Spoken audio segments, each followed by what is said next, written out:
नमस्कार सम्पूर्णमा। आज चाहिँ मैले यो भिडियो 8 महिनाको बादमा चाहिँ एडिट गर्दैछु। मैले छोटो छोटो क्लिपहरू बटुलिरहेको थिएँ हो।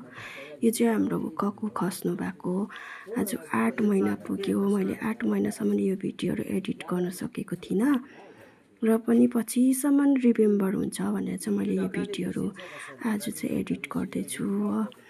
अन्त कस्तो दुःख लाग्छ यति बेलाको समयहरू सम्झिँदा, कक्कुलाई सम्झिँदा फेरि कस्तो लाग्छ होइन।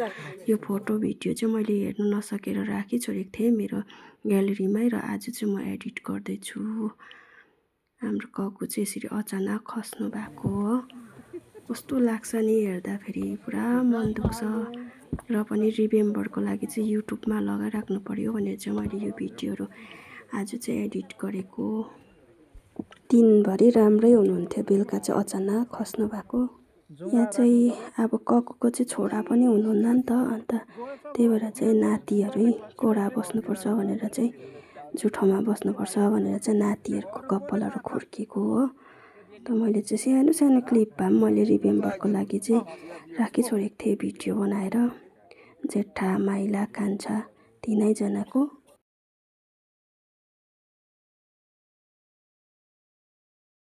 यति बेला चाहिँ हाम्रो कस्तो मन दुखिरहेको थियो यो कपालहरू खुर्किँदै गर्दा। यो चाहिँ तल कक्कुलाई कपुरमा पुऱ्याएर दस्तुरहरू गरेर नातिहरूले सेतो रुमाल बाँधेर चाहिँ आएको घर फर्केको हो। कस्तो लाग्छ यो दिनहरू सम्झिँदा। यो चाहिँ नुन तेलको हो, राईको दस्तुरबाट नुन तेल छुको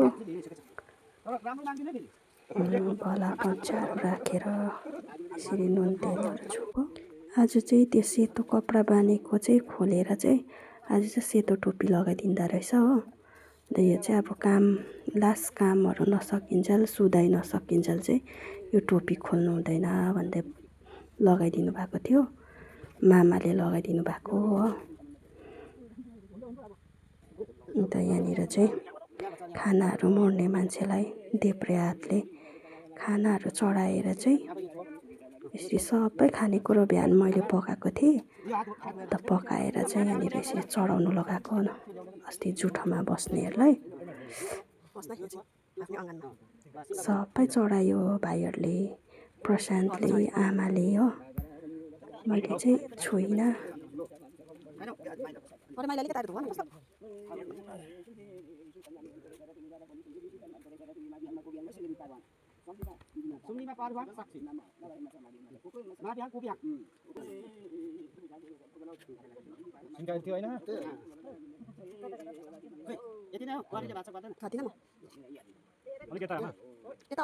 राईहरूको पनि सेम हाम्रो सुब्बाहरूको जस्तै हुँदो रहेछ।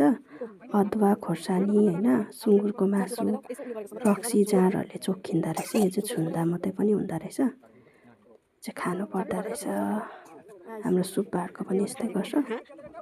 यो भिडियो चाहिँ हाम्रो कक्कु खसेको 3-4 दिनभित्रको हो। यहाँदेखिको उताको भिडियो चाहिँ एकदमै बिजी भएको कारणले बनाउनै पाइनँ मैले।